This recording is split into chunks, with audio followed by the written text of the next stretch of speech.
Cells without you. The other thing we found is we got into the mother hen syndrome. We started using phrases like my team, our team, okay? Nobody's our team. We're all signed a contract with Clean Easy. We just happen to have a structure where we get rewarded for pay for them being. Do you know what I'm saying? I've come to the conclusion that we're all in the George Pollock team and the Kim Rawson team, okay? We're not in this team and that team. We're all under the same umbrella. In fact, you could even take it one stage further and say we're all the network marketing team. You know, whatever's good for network marketing is going to be good for Clean Easy. Whatever's good for Clean Easy is going to be good for us as individuals. Does that make sense? Sympathy versus empathy. This was a hard one to learn. I saw Gavin Scott do an excellent training about this, and he'd used this thing about feel, felt, found. If you haven't heard it before, it's basically the difference between sympathy and empathy is somebody's down in a hole having a problem. Sympathy is where you jump in the hole with them and you have a little pity party, have a little crying. Oh, it is terrible, and those out of stocks really are bad. You know what we need to do is write a letter to George, don't we? Yeah.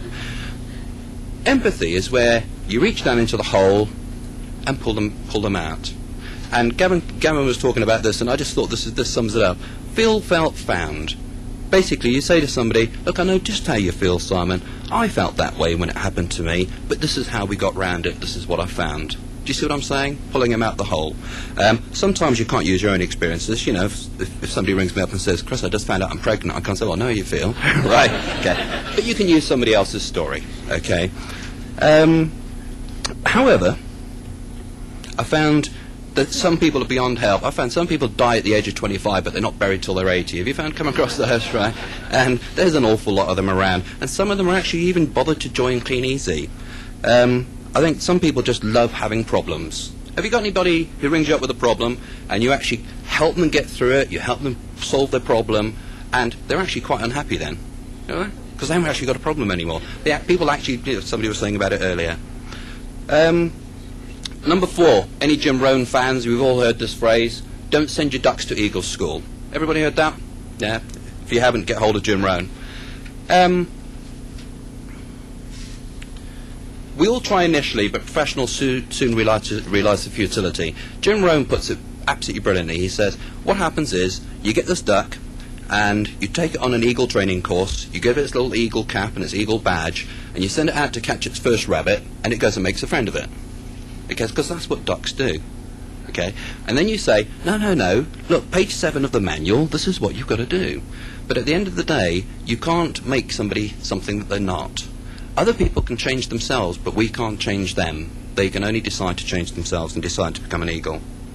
I've also come to the conclusion it's 10 times easier to locate a new person who wants to work than to try and revive the dead. Right, another way of saying that is easier to give birth than to resurrect the dead. Anybody tried? You know that guy who was really active 3 years ago and hasn't done anything, and you think, well, if only I could reactivate him. And all the time and effort you spend with that guy, you could go and sign up another 10 people. It's crazy, isn't it? Good people are found, not changed. There's a hotel in London that apparently has an advert that says, we don't train our people to be nice, we just simply hire nice people. What a brilliant shortcut. Right.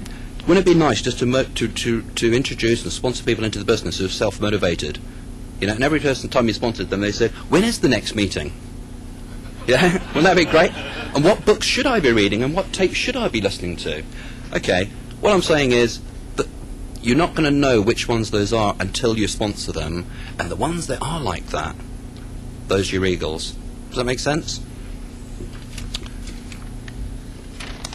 Bob covered this yesterday. If you want more milk, you need more cows. We can't personally try and squeeze more sales out of people. Has anybody tried? Okay. George and Kim can. George and Kim can control the tools that we use that will produce more sales. I mean, we've had catalogues recently which have just boosted retail sales tremendously, haven't we? Okay. But us as individuals don't have any control over that. How do you increase the size of the herd? Well, there's 2 ways. You can help them to be more fertile so that they breed better, okay, i.e. get them along to meetings, talk to them about sponsoring. Somebody once said if you want to increase the size of your herd, buy a good bull. Right? Okay. because that's the whole point of our business. It's not just about going out and finding new ones yourself. They actually breed themselves, and they actually create their own children, don't they? And the other way, of course, is to go out and find some more cows yourself. If you talk to anybody who is a farmer, in fact in Bristol we're quite lucky, we do have farmers turning up at our meetings, and I was talking about this one night and I said, is anybody here a dairy farmer? And somebody put their hand up, and I said, if you wanted to increase your milk yield by more than say 4 or 5%, what would you do? And she said, buy more cows. And I thought, absolutely brilliant. Okay, if you want to increase it by 100%, you aren't going to do it any other way, are you? If that was, if you could increase the sales without increasing the size of the sales force, George would be saying, don't sponsor anybody, we've got enough now. Yeah. Radio's 80-20 rule. Again, most of us have heard this, but I just want to reiterate a few points on it. 20% of the people produce 80% of the results. And I'll tell you something interesting. That applies to Barclays Bank, Clean Easy, Your Network, ICI, the staff on the ship. It's just the way it is. Okay? And 80% of the people only produce 20% of the results. What's the problem? We end up focusing on the 80% who aren't doing well instead of getting excited and working with the 20%. Think about this logically. If 20% are producing 80% of your business, where should you be spending most of your time? Where your 80% of your business is coming from, which is only 20%. And I'll tell you what's great about it. It's easier to work with just the 20% than try and work with the 80%. The question you have to ask yourself is, how big is your total 100% going to be? Because that's the one thing that you can influence. Doing your press-ups for them. Mark said one way over on the plane, he said, right, Chris, we're going to hit the gym twice a day on the boat. And this morning I didn't get there. Now imagine if I'd said to Mark, could you just do a few extra press-ups? That'll help me out. Stupid, isn't it? Okay. If somebody wants to get fit, you can't do it for them. The only thing you can do is show them how to do the press-ups, but they have to do the press-ups themselves. Otherwise, they're never going to get fit. It's the same as learning how to drive a car. I believe our business is more about showing people than teaching people, to be honest. If I wanted to show you, if you'd never driven a car before, could I sit you down in this room, and even over a 6-month period of showing you every day on the screen how to drive a car, would you be any better at driving? No, because the way you show somebody how to drive a car is I say, right, jump in the passenger seat, watch me for a while. Right, now it's your turn, you have a go. Yeah? I'm going to watch you, and now you've passed your test. You're up and running. Somebody is not going to become a better driver by me saying, well, I know you were busy this week, but I went out for a few extra lessons without you. Stupid, isn't it? What do I mean by that? Well, it's a case of doing it for them, isn't it? It's very tempting. I know this is a controversial thing, and so a lot of people, put people under people and all that sort of thing. And I'm not saying don't do it, but I'm just saying about it as a general rule.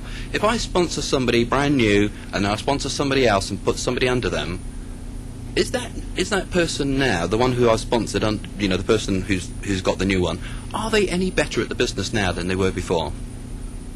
They're not, are they? Are they any fitter? Are they any better at driver? So what was the point in doing it? However, if you've got somebody who's really experienced and knows what they're doing, they are a good driver, and I say, hey, there's somebody down the road, bang. If somebody lives next door to Gene and Phil, it would be a bit silly for me to sign them up front line, wouldn't it? Okay, but if Gene and Phil had only just started and hadn't proved anything, I think it would be silly to put them under it. But that's my opinion. I just don't think you're teaching them how to drive any better.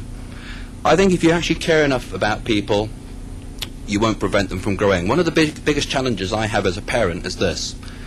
I'm constantly torn, and if anybody here got kids, yeah? I'm constantly torn between doing what's right for my child and what's going to make them love me the most. Anybody been there? Yeah? And that's exactly the same as what happens in your business. Sometimes the right thing to do for somebody in your team is the thing that's going to make them like you the least. But as a good sponsor, isn't it right to do what's right for them? And if you're not doing what's right for them, you're probably not going to be very good at the business. So sometimes you get people in your team saying, well, they didn't give me much help at all. Classic example is somebody rings you up with a problem and they say, look, I've really got this chronic problem, I need some help. And you say, well, look, I'm busy right now, I'm just in the middle of talking to somebody. Give me half an hour, I'll get back to you. In the meantime, see what you can sort out. And in half an hour's time, when you ring them back, 9 times out of 10, they've solved the problem. Okay? And in fact, they will actually tell people, Chris and Wendy were completely useless, they didn't help us at all. But in fact, what we have done is we've helped them to solve their own problems, which is the best thing you could do for them, which was the right thing to do. And if you care at all, you'll get good results. If you care enough, you'll get massive results. Number 8, somebody said this before, you need to be an educator, not a motivator. Somebody said, if you motivate an idiot, what do you get? A motivated idiot. Imagine you've got somebody who's actually on the wrong track in their business, and you get them along to a meeting, and you motivate the heck out of them, right? They're just going to go down the wrong track even quicker. Isn't that stupid? Okay. What they need is help, isn't it? They need help in education. I guess the best thing we can do is show, encourage, and inspire, and the rest is up to them. Phil said yesterday, you know, you can lead a horse to water, but you can't make it drink. But what we can do is put salt in its oats. Yeah? And in fact, if you make that horse thirsty enough, it will go through a brick wall to get to the water. What is the salt in the oats? You put on promotions. You put on things like the Sea Goddess trip, okay? And some of you got so thirsty you went through brick walls to get here, didn't you? Yeah? Somebody's talking about setting goals. The other thing about setting goals is you need to have signposts. When you decided that you wanted to get on the Sea Goddess, all of you planned backwards what you'd have to do, but then it's a bit like going from Manchester to Bristol, okay? If you're going from Manchester to Bristol, Bristol's your goal, halfway there you see a sign saying 12 miles to Carlisle, right? That signpost tells you, whoops, wrong direction. So what you need to do is have signposts all the way along, and the signpost is what Caroline was talking about, which is your shorter term goals, because if you hit that one you're on target, hit that one you're on the right target. I guess summing up what I'm talking about here is something called prejudice, which is prejudging. I just want to finish with a story about prejudging. In Bristol there's a frog went into the local bank. True story. Okay. Frog went into the local bank, hopped up to the cashier and said, I'd like to have a loan of £50,000, please. And the cashier said, well, I'm sorry, sir, but, you know, we don't just give out loans like that.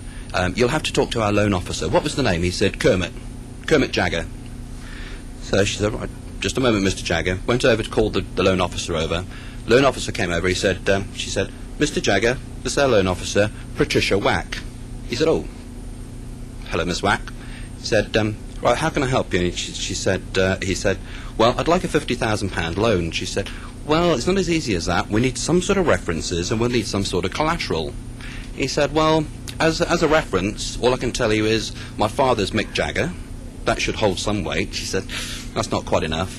What about collateral? He said, well, the only thing I've got, and he stood up, put his hand in his trouser pocket, can you imagine, pulls out this little China elephant and says, that's the most valuable thing I've got. She says, still not sure, I'm going to have a word with the bank manager. So she goes off, bank manager comes back, says, yeah, that's fine, let him have the loan. And Miss Wack says, beg your pardon? He said, yeah, that's fine. He said, you've prejudged the guy. Just because he looks like a frog doesn't mean he's not worthy of a loan.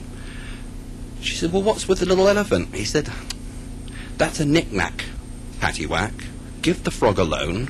His old man's a Rolling Stone. Thanks.